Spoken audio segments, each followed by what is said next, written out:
యావరేజ్ని తీసుకుంటే అన్ని ఎలక్షన్లు కలిపి ఒక చోట 90 అవ్వచ్చు, ఒక చోట 40 అవ్వచ్చు. యావరేజ్ని తీసుకుంటే 60% మించి ఓటు జరగలేదు. మరి ఆ 40 మంది ఏం చేస్తున్నట్టు? డెమోక్రసీలో ప్రజలే నిర్ణేతలు, వాడే ఓటు వేయాలి. ఇప్పుడు మీకు నచ్చినా నచ్చకపోయినా పొలిటికల్ సిస్టంలోనే మనం ఉంటాం. మీరు పుట్టింది మీ అమ్మ నాన్న మీరు పుడితే మీ జనన ధృవీకరణ పత్రం మీ జీవితాంతం మీరు చచ్చే వరకు దాన్ని మొయ్యాలి. అంటే నువ్వు పుడితే నీ పుట్టినట్టు సర్టిఫికెట్ కూడా పొలిటికల్ సిస్టమ్ గవర్నమెంటే ఇవ్వాలి. నీ డేట్ ఆఫ్ బర్త్ని అదే డిసైడ్ చేస్తుంది. నువ్వు ఎప్పుడు జాయిన్ అవ్వాలి, 18 years ఓటు వస్తుందా రాదా, నీకు 40 ఏళ్ళ వరకు ఉద్యోగం ఉంటుందా, 58 ఏళ్ళకి రిటైర్ అవుతావా, అన్నింటినీ డిసైడ్ చేసేది ఆ డేట్ ఆఫ్ బర్త్ సర్టిఫికెటే.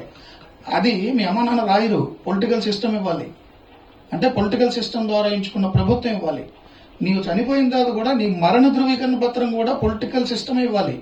నీకు నచ్చినా నచ్చకపోయినా నీ చావు పుట్టుకలు నీ చేతిలో లేవు, కానీ నువ్వు పుట్టేవని నువ్వు చచ్చేవని సర్టిఫై చేయాల్సింది ప్రభుత్వం.